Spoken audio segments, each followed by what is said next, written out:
আল্লাহর প্যারা নবী দু জাহানের বাদশা নবীকে হাসরের ময়দান যখন কায়েম হয়ে যাবে, হাসরের ময়দান কায়েম হয়ে যাওয়ার আগে আল্লাহ রাব্বুল আলামিন হুকুম দিবেন পৃথিবীর জমিনের মধ্যে সমস্ত মানুষের জান কবজ করার জন্য।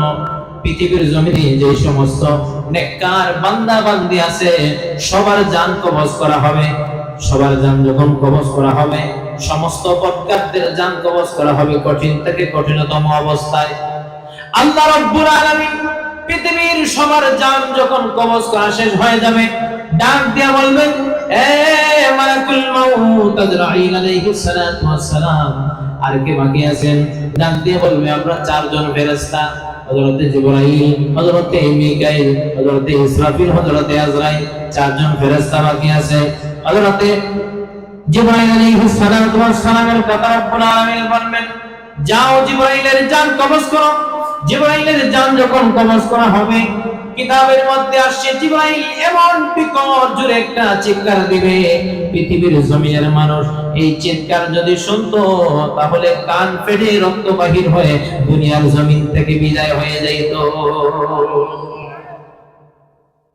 হযরত জিবরাইল আলাইহিস সালাতু ওয়াস সালামের জান কবজ করা হবে, ইসরাফিল আলাইহিস সালাতু ওয়াস সালামের জান কবজ করা হবে, মিকাইল আলাইহিস সালাতু ওয়াস সালামের জান কবজ করা হবে। সবার জান যখন কবজ করা শেষ হয়ে যাবে, এবার ডাক দিয়ে বলবে রব্বুল আলামিন সবার জান কবজ করা শেষ, এবার রয়েছে আমি মালাকুল মাউত এবং তুমি আল্লাহ। রব্বুল আলামিন এবার ডাক দিয়ে বলবে, এ মালাকুল মাউত, এবার তোমার নিজের জান তুমি নিজে কবজ করো। আজরাইল ডাক দিয়ে বলবে, আল্লাহ, আমি আগে যদি জানতাম নিজের জান নিজে কবজ করব, তাহলে জীবনে আমি সেই মৌতের দায়িত্ব নিতাম না, জীবনে আমি সেই মৌতের দায়িত্ব নিতাম না। রব্বুল আলামিন ওয়ার্ডার দিবেন, হুকুম দিবেন তার জান কবজ করার জন্য, নিজের জান নিজে কবজ করবে। এবার রব্বুল আলামিন ছাড়া আর কেউ নাই পৃথিবীর জমিনে, আর কেউ নাই, কেউ নাই, কেউ নাই, সবাই পৃথিবীর জমিন থেকে বিদায় হয়ে গেছে। রব্বুল আলামিন ডাক দিয়ে বলেন, বন্ধু, একদিন আমি আল্লাহর জিকির করা বন্ধ হয়ে যাবে, কিন্তু আপনি নবীর জিকির করা বন্ধ হবে না। যেদিন পৃথিবীর সমস্ত মানুষ দুনিয়ার জমিন থেকে বিদায় হয়ে যাবে, আসমান থাকবে না, জমিন থাকবে না, চন্দ্র থাকবে না, সূর্য থাকবে না, লৌহ থাকবে না, কলম থাকবে না, সব কিছু আমি আল্লাহ যখন ধ্বংস করে দিব, সব কিছু যখন আমি আল্লাহ আসমান জমিন ধ্বংস করে দিব, সমস্ত মানুষ যখন দুনিয়ার জমিন থেকে বিদায় হয়ে যাবে, সমস্ত ফেরেশতা যখন মারা যাবে, তখন আমি আল্লাহর জিকির বন্ধ হয়ে যাইবে। আর আমি আল্লাহর জিকির যেদিন বন্ধ হয়ে যাইবে, ওই দিনও আমি আল্লাহ আপনি রাসূলের উপর দরুদ শরীফ পড়তে থাকব। দরুদ নবী মুস্তাফায় আরে সময় যায়, দরুদ নবী মুস্তাফায় সবাই পড়ো, দরুদ নবী মুস্তাফায় আরে সময় যায়, পড়ো দরুদ নবী মুস্তাফায়। আল্লাহ যখন ছিল একা, নাহি ছিল কোনো সখা, তখন আল্লাহ প্রকাশিতে চায়। আল্লাহু আকবার। আল্লাহ যখন ছিল একা, নাহি ছিল কোনো সখা, তখন আল্লাহ প্রকাশিতে চায়। আপন হইতে খোদা হাবিবের নূরে করল জোদা, জোশে হারিল এশকের দরিয়ায়, ওরে সময় যায়, দরুদ নবী মুস্তাফার জমানটা করে বলেন, দরুদ ফায়, ওরে সময় যায় দরদ আল্লাহ বানাইয়া নমরে হুকুম দিলেন রোহকে যাও রোহ আদমের সিনায় আল্লাহ বানাইয়া নমরে হুকুম দিলেন রোহকে যাও রোহ আদমের সিনায় অন্ধকার দেখিয়া রূহ কান্দিয়া কয় ও হযরত আদম আলাইহিস সালাতু ওয়াস সালাম যখন রব্বুল আলামিন সৃষ্টি করলেন, সৃষ্টি করে ওনার ভিতরে যখন রূহ দিবেন, রূহ দেন, রূহ আবার চলে আসে, রূহ দেন, রূহ আবার চলে আসে, রূহ দেন, রূহ আবার চলে আসে। রব্বুল আলামিন ডাক দিয়া বলে, এই আদমের রূহ তোমাকে বারবার ভিতরে দেওয়ার পরে কেন তুমি চলে আসো? আদমের রূহ ডাক দিয়া বলে, রব্বুল আলামিন ভিতরে বড় অন্ধকার, অন্ধকারের মধ্যে আমি থাকতে পারবো না। রব্বুল আলামিন এবার আদম আলাইহিস সালাতু ওয়াস সালামের পেশানির মধ্যে আমার নূরে মুহাম্মদী ঢুকাইয়া দিয়েছে। আল্লাহু আকবার। আল্লাহর হাবিবের নূরে মুহাম্মদী যখন ঢুকাই দিলেন, এবার রূহ ভিতরে গিয়েছে আর আসে না, আলো পাইছে আর আসে না। এই জন্য বলা হয়েছে আল্লাহ বানাইয়া আদমে হুকুম দিলেন রূহকে, যাও রূহ আদমের সিনায় অন্ধকার দেখিয়া রূহ কান্দিয়া কয় অন্ধকারে তাকাবি সদায় ওরে সময় যায় দরদ নবী মুস্তাফার সবাই পড়ুন দরদ ওরে সময় যায় দরদ জোরে বলেন মারহাবা। সম্মানিত হাজিরিন, এবার রব্বুল আলামিন ওয়াদার দিবেন হযরতে ইসরাফিল আলাইহিস সালাতু ওয়াস সালামকে। রব্বুল আলামিন যখন তাকে আবার রূহ দেওয়া হবে, আবার যখন জিন্দা হয়ে যাবে, এবার যখন আবার সিংহের মধ্যে ফুঁক দেওয়া হবে সময়কে ওঠানোর জন্য, আল্লাহর রহমতের ফেরেশতা হযরত ইসরাফিল আলাইহিস সালাতু ওয়াস সালাম রব্বুল আলামিনের দরবারে ডাক দিয়ে বলে, ও রব্বুল আলামিন, আমি যদি সিংহের মধ্যে ফু দেই আপনার রাসূলের সঙ্গে বিয়াদবি হয়ে যাবে। আল্লাহ রব্বুল আলামিন পাঠাই দিলেন জিবরাইল, যাও ওনার সঙ্গে আরো অনেকগুলা ফেরেশতা নিয়ে যাবেন। কোথায়? আল্লাহর হাবিবের রওজা মুবারকের সামনে। সুবহানাল্লাহ। আল্লাহর হাবিবের রওজা মুবারকের সামনে যাবেন। ইয়া রব্বুল আলামিন, আল্লাহর হাবিবের রওজা কোন জায়গায়? কারণ আপনি দুনিয়া কিয়ামত করার সঙ্গে সঙ্গে পৃথিবীর সমস্ত ভূমি সমতল হয়ে গেছে, সব একদম কি সমান হয়ে যাবে, কার কবর কোনটা কোনো কিছুই চেনা যাবে না। সমস্ত পৃথিবী যেমন সমতল হয়ে যাবে, আল্লাহ রাব্বুল আলামিন ডাক দিয়া বলবেন, হে আমার ফেরেশতা, যেই জায়গার মধ্যে আমার হাবিবের রওজা মুবারক, সেই জায়গার মধ্যে যাইয়া দেখো ওই জায়গা থেকে নূর ঝলমল করতেছে। আল্লাহু আকবার।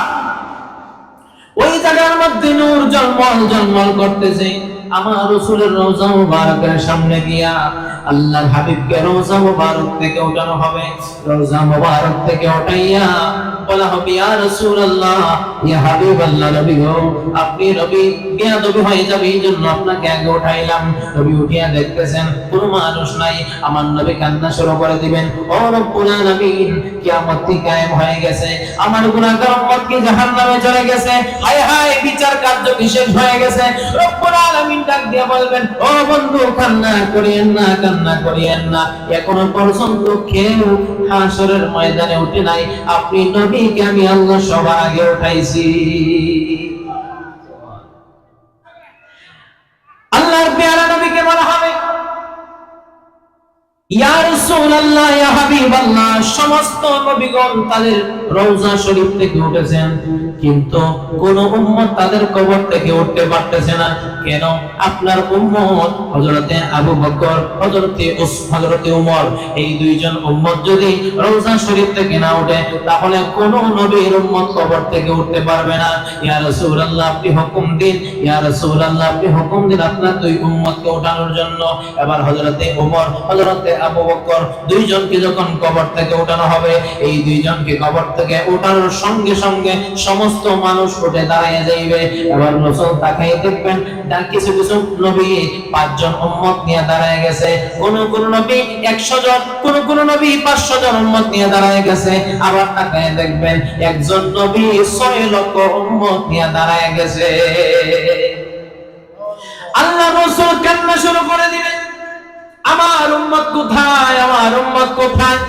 রব্বুল আলামিন ডাক দিয়া বলবেন, ওগো বন্ধু, আপনি সামনের দিকে তাকান, আসমান থেকে জমিন পর্যন্ত যত মানুষ দেখা যায়, ডান দিকে তাকান, আসমান থেকে জমিন পর্যন্ত মানুষ, বাম দিকে তাকান, আসমান থেকে জমিন পর্যন্ত মানুষ, চতুর্দিকে তাকান, আসমান থেকে জমিন পর্যন্ত মানুষ। আল্লাহ রব্বুল আলামিন ডাক দিয়ে বলেন, বন্ধু, এই চতুর্দিকে আসমান থেকে জমিন পর্যন্ত যত মানুষ দেখতেছেন, সবাই একাই আপনি হাবিবুল্লাহর উম্মত।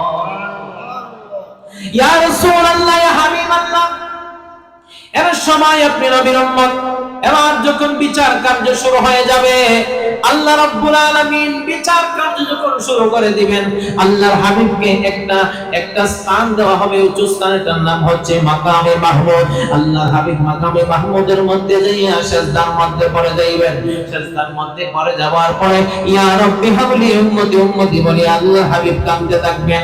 রব্বুল আলামিন ডাক দিয়ে বলবেন, বন্ধু, আপনার মাথা মোবারক উঠান, আপনার মাথা মোবারক উঠান। আল্লাহ রাব্বুল আলামিন ডাক দিয়ে বলবেন, বন্ধু, আপনার মাথা মোবারক উঠান। আল্লাহ হাবিব মাথা মোবারক উঠাবেন না। ও রব্বুল আলামিন, আজকে তো আপনি কাহার রূপ ধারণ করেছেন, আজকে আপনি রহমান নয়, আপনি আজকে রহিম নয়, আপনি আজকে কাহার রূপ ধারণ করেছেন। আমার গুনাহগার উম্মত জাহান্নামে চলে যাবে, আমি রাসূল সহ্য করতে পারবো না, আমি রাসূল সহ্য করতে পারবো না। আল্লাহর হাবিবের দরবারে 21 থেকে 22 দিন হয়ে যায়, এক সময় কোরআন নাযিল হচ্ছে না। জিবরাইল আলাইহিস সালাতু ওয়াস সালাম একদিন আমার আপনার নবীর দরবারে আসলেন। আসার পরে আল্লাহর হাবিব জড়ায় ধরলেন জিবরাইলকে, এ ভাই জিবরাইল, আল্লাহ কি আমি রাসূলের উপর বেজার হয়ে গেছে? আল্লাহ কি আমি রাসূলের উপর অসন্তুষ্ট হয়ে গেছে? না না না, আল্লাহ রাব্বুল আলামিন আপনার উপর সন্তুষ্ট হন নাই। আল্লাহর পক্ষ থেকে আপনার জন্য খুশির সংবাদ। আল্লাহ রাব্বুল আলামিন কুরআনুল কারীমের মধ্যে আয়াত নাযিল করে দিলেন, ওয়ালা সাওফা ইউতিকা রাব্বুকা ফাতারদা।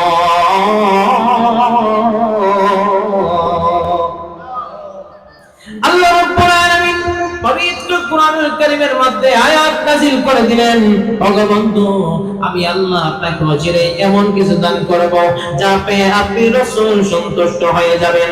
রব্বুল আলামিনের পেয়ারা মাহবুব সাল্লাল্লাহু আলাইহি ওয়াসাল্লাম আল্লাহ রব্বুল আলামিনের দরবারে ডাক দিয়ে বলেন, ও রব্বুল আলামিন, আপনি যদি আমাকে দুনিয়ার সম্পত্তি দেন, আমি রাসূলকে খুশি করা যাবে না। আপনি যদি আমাকে স্বর্ণ অলংকার দেন, আমি রাসূলকে খুশি করা যাবে না। আপনি যদি আমাকে দুনিয়ার বাদশাহী দান করেন, আমি রাসূলকে খুশি করা যাবে না।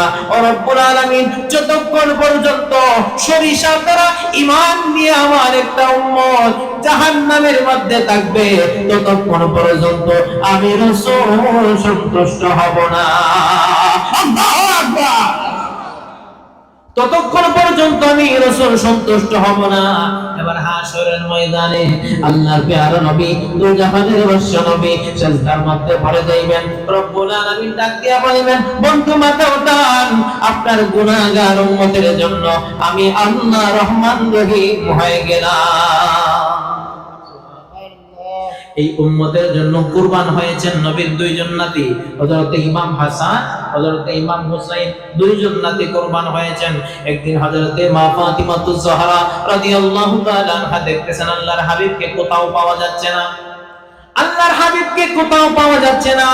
কি দেখতেছেন আল্লাহর হাবিব সিজদারত অবস্থায় পড়ে আছেন। আবু বকর ডাক দিয়ে বলেন, ইয়া রাসূলুল্লাহ, ইয়া হাবিবাল্লাহ, মাথা মোবারক উঠান।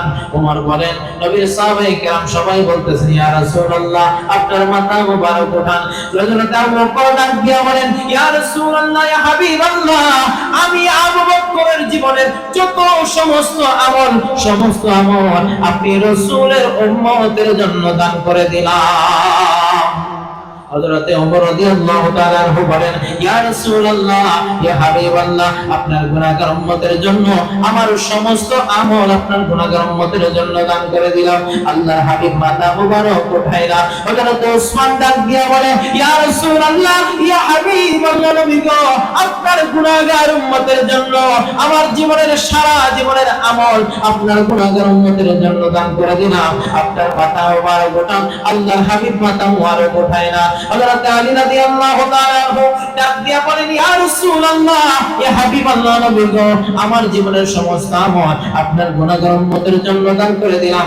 আপনার মাথা মুবারক উঠান। আল্লাহর হাবিব মাথা মুবারক উঠাইলা। এবার হযরত মা ফাতিমা রাদিয়াল্লাহু তাআলা আনহা আল্লাহর হাবিবের সামনে গিয়ে বলেন, ইয়া রাসূলুল্লাহ, আবু বকর বলল মাথা মুবারক উঠাইলেন না, ওমর বলল মাথা মুবারক উঠাইলেন না, ওসমান বলল মাথা মুবারক উঠাইলেন না, আমার স্বামী আলী বলল মাথা মুবারক উঠাইলেন না। ইয়া রাসূলুল্লাহ, ইয়া হাবিবাল্লাহ, নবী গো, আপনার গুনাহগার উম্মতের জন্য আমার দুই সন্তান ইমাম হাসান হোসেনকে আপনার গুনাহগার উম্মতের জন্য কুরবান করে দিলাম। আল্লাহু আকবার। আল্লাহর নবী মাথা মুবারক উঠাইয়া ডাক দিয়া বলেন, মা, ও মা, কি কথা তুমি শোনাইলা গো মা? তোমার দোয়া, তোমার এই কথা আমার রব্বুল আলামিন কবুল করে নিয়েছে। তোমার এই দুই সন্তান ইমাম হাসান হুসাইনকে আমার আল্লাহ কবুল করে নিয়েছে। নবীর এই দুই নাতির কারণে আজকে ইসলাম জিন্দা হয়েছে। इस्लाम जिंदा होता हो हर करबला की बात जुड़े बोले सुबहानाल्लाह। নবীর বংশের কারণে, নবীর বংশের মানুষের কারণে আজকে আমরা ইসলাম পেয়েছি। আজকে আমরা সেই কোরআন পেয়েছি। মুসলমানদের মধ্যে দুইটা দল, একটা হচ্ছে ইয়াজিদি মুসলমান আর একটা হচ্ছে হুসাইনি মুসলমান। আমরা হচ্ছে হুসাইনি মুসলমান। কোন মুসলমান? হাত তুলে বলেন, আমরা কোন মুসলমান? আরো জোরে বলেন, কোন মুসলমান? হুসাইনি মুসলমানদের অন্তরের মধ্যে হুসাইনি চেতনা থাকতে হবে, ইয়াজিদি চেতনা থাকতে হবে না। হুসাইনি চেতনা নিয়ে বলেন আল্লাহু আকবার। আরো জোরে বলেন, ইয়া রাসূলুল্লাহ। প্রাঞ্জল ভাষায় বলেন, ইয়া হাবিবাল্লাহ। হুসাইনের প্রেম, আহলে বাইতের প্রেম অন্তরে থাকতে হবে। কারণ আল্লাহর হাবিব বলেছেন, যারা আমি রাসূলকে ভালোবাসবে এবং আমার আহলে বাইতকে ভালোবাসবে তাদেরকে আল্লাহ রাব্বুল আলামিন ভালোবাসবেন। যে বলেন সুবহানাল্লাহ। আহলে বাইত ভালোবাসা আমাদের অন্তরের মধ্যে এমন ভাবে থাকতে হবে যেন তাদের এই ভালোবাসার খাতিরে আল্লাহ পাক আমাদেরকে নাজাতে ওসিলা বানায় দেন। কাল হাশরের ময়দানে মা ফাতিমাতুজ জাহরা দাঁড়ায় যাবেন ইমাম হাসান রাদিয়াল্লাহু তাআলা বিষ, যে বিষ পান করে তিনি শাহাদাত বরণ করেছে। হযরত ইমাম হুসাইনের রক্ত মোবারক নিয়ে দাঁড়ায় যাবেন, যেই রক্ত ঝরঝর করে কারবালার জমিনের মধ্যে প্রবাহিত হয়ে গেছে, সেই রক্ত নিয়ে দাঁড়ায় যাবেন। সম্মানিত হাজিরিন, মা ফাতিমাতুজ জাহরা রাদিয়াল্লাহু তাআলা আনহা বিষের বোতল নিয়ে দাঁড়ায় যাইবেন, ও রব্বুল আলামিন, আমার দুই সন্তান গুনাহগার উম্মতের জন্য, আমার বাবার গুনাহগার উম্মতের জন্য আমার দুই সন্তান কুরবান হয়েছে। রব্বুল আলামিন আল্লাহ, তুমি তো বলেছো ফামান ইয়ামাল মিসকালা যাররাতিন খায়রান ইয়ারা ওয়া মান ইয়ামাল মিসকালা যাররাতিন শাররান ইয়ারা। জোরে বলেন আল্লাহু আকবার। অনুপরিমাণ আমল যদি করো এটার প্রতিদান রব্বুল আলামিন দিবেন, অনুপরিমাণ বদ কাজ যদি করো এটার শাস্তি রব্বুল আলামিন দান করবেন। ও আল্লাহ, এটার প্রতিদান কি আমি পাবো না? রব্বুল আলামিন ডাক দিয়ে বলেন, কি চাও? আমার নানার গুনাহগার উম্মতের মাফ চাই, তাদের মাগফিরাত চাই। যাও, নবীর গুনাহগার উম্মতদেরকে মাফ করে দিলাম। যতজন উম্মত হয় নিয়ে যাও। না না, এইভাবে হবে না। তাহলে কিভাবে? আমার দুই সন্তানের 1 ফোঁটা বিষ এবং 1 ফোঁটা রক্তের বিনিময়ে 70,000 গুনাহগার উম্মতকে জান্নাতি বানায়া দাও। ওই দিন তাদের রক্তের বিনিময়ে, বিষের বিনিময়ে আল্লাহ রাব্বুল আলামিন নবীর গুনাহগার উম্মতদেরকে নাজাত দিয়ে দিবেন। সুবহানাল্লাহ। তো নাজাত কাদেরকে দিবেন? যাদের ভিতরে আহলে বাইতের প্রেম আছে, যাদের ভিতরে নবীর বংশের মহব্বত আছে, যাদের ভিতরে নবীর মহব্বত আছে, তারাই সেদিন সেই নাজাত প্রাপ্ত হতে পারবে। কারণ হাশরের ময়দানে আল্লাহর হাবিব ছাড়া আর কেউ প্রথম সেই সুপারিশের অধিকার পাবে না। যদি বলেন পাবে না। আল্লাহর হাবিব তাদের জন্য সুপারিশ করবেন।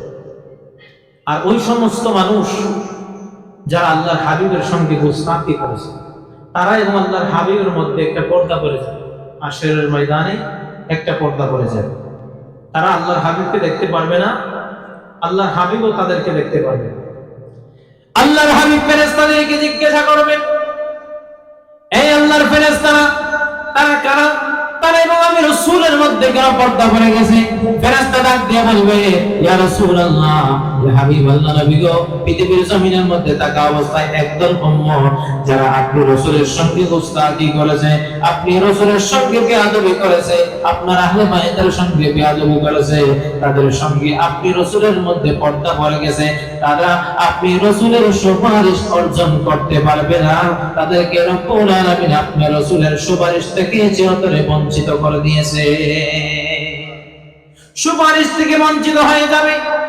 এই জন্য অনুপরিমাণ রাসূলের মহব্বত জালান্তরের মধ্যে থাকবে, অনুপরিমাণ ঈমান নিয়ে যে ব্যক্তি পৃথিবীর জমিনের মধ্যে যাবে।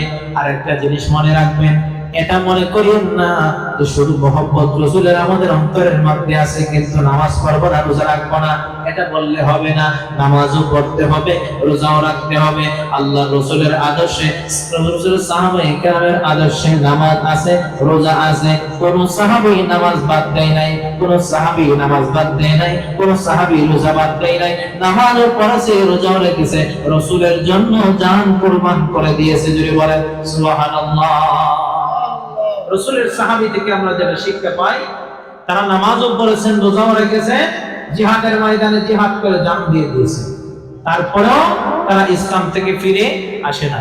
তাহলে আমরা যদি মুখে মুখে বলি আল্লাহর হাবিবকে আমরা ভালোবাসি, মহব্বত করি, আর যদি রাসূলের আদর্শ আমাদের মধ্যে আমরা লালন না করি, তাহলে আমরা কেমন মুসলমান?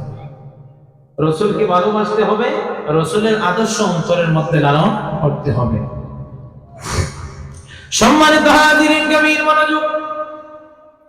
এবার রব্বুল আলামিন ডাক দিয়ে বলবেন, ও বন্ধু, আপনি আমি আল্লাহর কাছে চান, আপনার গুনাহগার উম্মতের জন্য আমি আল্লাহর কাছে চান। রব্বুল আলামিনের দরবারে আল্লাহর হাবিব বলেন, ও রব্বুল আলামিন, আমার গুনাহগার উম্মত যতক্ষণ পর্যন্ত জাহান্নামের মধ্যে থাকবে, আমি নবী মাথা মুবারক উঠাবো না। আল্লাহ রব্বুল আলামিন ডাক দিয়ে বলবেন, ওগো বন্ধু, যাদের অন্তরের মধ্যে কোন পরিমাণ ঈমান আছে, তাদেরকে ধরে ধরে আপনি নবী জান্নাতে পৌঁছায়া দেন। আল্লাহর প্রিয় নবীর উম্মতেরা মিজানের পাল্লার মধ্যে যখন আটকা পড়ে যাবে, মিজানের পাল্লার মধ্যে আটকা পড়ে যাওয়ার পরে যখন নেকির পাল্লা হালকা হয়ে যাবে, বদির পাল্লা ভারী হয়ে যাবে, তাদের যখন জাহান্নামে যাওয়া যখন কনফার্ম হয়ে যাবে, আল্লাহর হাবিব হাশরের ময়দানে ওই জাহান্নামের ফেরেশতার সামনে দাঁড়িয়ে যাবেন। জাহান্নামের ফেরেশতার সামনে দাঁড়িয়ে বলবেন, দাঁড়াও, আপনার ওই উম্মতকে আবার ওই মিজানের পাল্লায় নিয়ে ওজন দাও। আল্লাহ রাব্বুল আলামিনের দরবার থেকে আওয়াজ আসবে, মুহাম্মদ সাল্লাল্লাহু আলাইহি ওয়াসাল্লামের প্রতি অনুগত হও। আল্লাহর হাবিবের কথায় আবার যখন ওজন দেওয়া হবে, ওজন দেওয়ার পরে যখন দেখবেন নেকির পাল্লা হালকা হয়ে যাচ্ছে, আল্লাহর হাবিব সেই নেকির পাল্লার মধ্যে দরুদ শরীফ রাখতে দেরি হবে, তার আমলনামার মধ্যে নেকির পাল্লা পানি হয়ে জান্নাতি হয়ে যাবে। ওই ব্যক্তি ডাক দিয়া বলবে, কে গো আপনি, এত বড় উপকার করলেন আমার। আল্লাহর হাবিব ডাক দিয়া বলবেন, আমি তোমার সেই পেয়ারা নবী যার উপরে তুমি উম্মত প্রতিদিন দরুদ শরীফ পড়তা, আমি তোমার সেই নবী যার উপরে তুমি প্রতিদিন দুরূদ শরীফ পড়তা, যাকে ভালোবাসতা, যাকে মহব্বত করতা, আমি নবী তোমাকে এই কঠিন নিদানের কালে তোমাকে উদ্ধার করে জান্নাতে বানিয়ে দিলাম। এবার রাসূল করিম সাল্লাল্লাহু আলাইহি ওয়াসাল্লাম নবীর সাহাবী হযরত আবু বকর সিদ্দিককে বলবেন, আবু বকর সিদ্দিক তুমি যাও মিজানের পাল্লার গোড়ায়, ওমরকে বলবেন তুমি যাও জাহান্নামের গোড়ায়, আলীকে বলবেন তুমি যাও ফুলসিরাতের গোড়ায়, ওসমানকে বলবেন তুমি যাও হাউজে কাউসারের গোড়ায়। আমার উম্মত যখন হাশরের ময়দানে দৌড়াইতে দৌড়াইতে দৌড়াইতে তার যখন পিপাসা লেগে যাবে, আমি রাসূলের হাউজে কাউসার থেকে পানি পান করাইয়া সারা জীবনের জন্য তৃষ্ণা নিবারণ করে দিবা। উম্মত যখন ফুলসিরাতের পুল পারে হবে চুলের চেয়ে চিকন, হীরার চেয়ে দাগ, এই পুল পারিতে অনেক কষ্ট হয়ে যাবে। আল্লাহর হাবিব যখন মেরাজের মধ্যে যাবে, সিদরাতুল মুনতাহা পর্যন্ত যাইয়া এবার হযরত জিবরাইল ডাক দিয়া বলেন, ইয়া রাসূলুল্লাহ, হাবিব আল্লাহ নবী, আমি আর সামনের দিকে অগ্রসর হতে পারবো না। কেন পারবো না? ও রব্বুল ইয়া রাসূলুল্লাহ, আমি যদি সামান্য সম পরিমাণ যদি আমি সামনের দিকে আগাই, আল্লাহর নূরের তাসাল্লিতে আমার 600 নূরের পাত্রা জ্বলে পড়ে সারকার হয়ে যাবে। ইয়া রাসূলুল্লাহ, ইয়া হাবিব আল্লাহ নবী গো, একটা আরজি আল্লাহর কাছে পৌঁছে দিবেন গো নবী। ইয়া রাসূলুল্লাহ, আমি পৃথিবীর জমিনের মধ্যে আল্লাহ রাব্বুল আলামিন হযরত আদম আলাইহিস সালাতু ওয়াস সালাম থেকে নিয়া ঈসা রূহুল্লাহ পর্যন্ত যত নবী রাসূল পৃথিবীর জমিনের মধ্যে প্রেরণ করেছেন, প্রত্যেক নবীর কাছে আমি যতবার গিয়েছি, কোন নবীর কাছে আমি গিয়েছি 5 বার, কোন নবীর কাছে আমি গিয়েছি 10 বার, কোন নবীর কাছে আমি গিয়েছি 50 বার, কোন নবীর কাছে আমি গিয়েছি 100 বার, কোন নবীর কাছে 500 বার। আপনি নবীর কাছে একবার নয়, দুইবার নয়, 1000 নয়, 2000 নয়, আপনি রাসূলের কাছে আমি গিয়েছি 24000 বার। ইয়া রাসূলুল্লাহ, ইয়া হাবিব আল্লাহ নবী গো, আপনি রাসূলের কাছে আমি জিবরাইল যতবার গেছি ততবার দেখলাম আপনি গুনাহগার উম্মতের জন্য কাঁদতে কাঁদতে বেহুশ হয়ে গেছেন।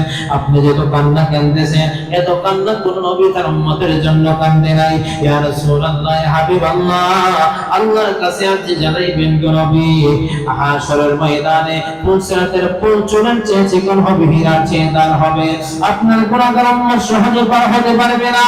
ইয়া রাসূলুল্লাহ, আমার এই নূরের দেখা গুনাহ, আমি জানা গুনাহ ফুলসিরাতের পুলের উপরে আমি বিছাই দিব, আর আপনার গুনাহগার উম্মত বিজলির ন্যায় আল্লাহর এই ফুলসিরাত পারি হইয়া আল্লাহর নিয়ামত জান্নাতের মধ্যে পৌঁছে যাবে। ভালো লাগার জায়গা মদিনা, ভালোবাসার জায়গা মদিনা, সবাই ভালো লাগা না, ভালোবাসার জায়গা মদিনা, এত সুন্দর জায়গা কোথাও দেখি না, এত সুন্দর জায়গা কোথাও দেখি না, সাজিয়েছেন দয়ালের রাব্বানা, ভালো লাগার জায়গা মদিনা, সবাই ভালো লাগার জায়গা, ভালোবাসার জায়গা মদিনা, এত সুন্দর জায়গা কোথাও দেখি না, এত সুন্দর জায়গা কোথাও দেখি না, সাজিয়েছেন দয়ালের রাব্বানা, ভালো লাগার জায়গা মদিনা, সবাই ভালো লাগার ভালোবাসার জায়গা মদিনা।